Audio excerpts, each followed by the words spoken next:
What's up with Babygirl's camera work? Don't worry, we are gonna talk about the kink over at patreon.com/moviesandheists, where I have a free essay about how this film approaches kink. That's right, we are not going to talk about the kink today, we are going to talk about the cinematography. I don't mean the very loose handheld movement, though that is striking and distinct for this style of filmmaking. If you compare it to something like 50 Shades, or Love and Leashes, or Secret Life of a Dominatrix, you'll notice that the camera work is always very, very smooth, to represent the smooth sensuality of things like sensory play. Whereas Babygirl is filled with scenes where the camera is teetering around like it's drunk on power and like it's constantly dangerously near the edge of a cliff. But that's not the camera work I'm interested in today.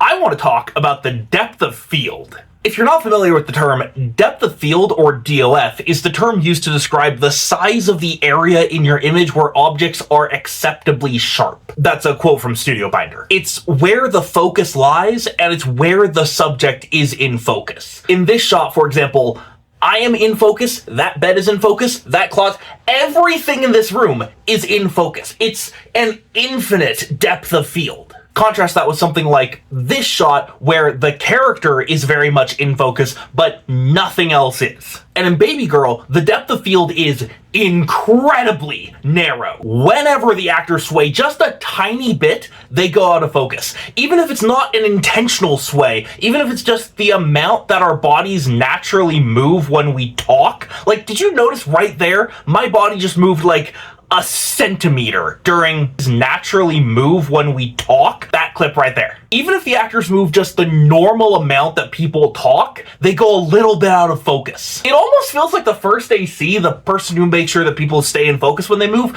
was asleep for the entire movie. But after 45 straight minutes of this incredibly tight depth of field, you have to realize, no, this is intentional. So I had to spend the last half of the movie wondering, what is going on here? So that you don't have to. The camera is creating a very narrow band of acceptable room for the characters to play around. They have to be in exactly the right spot, and any freedom at all feels like deviation.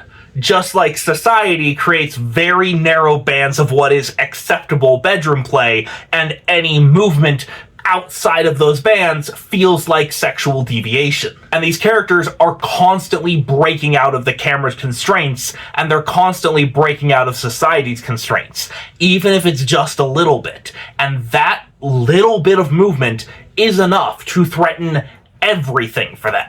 And it's just enough to make us feel like something is wrong. The characters are constantly on the edge of blurred morality, like they are leaving the black and white and entering the shades of gray. In other words, I think it's the same reason the camera is handheld.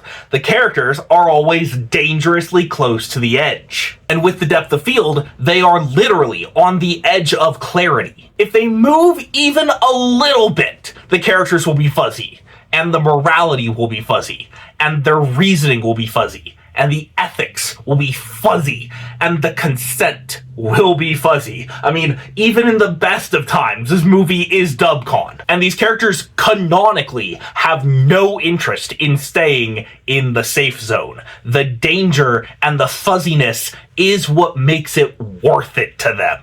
They are constantly crossing the line of where they should be. This video is totally gonna get demonetized, isn't it?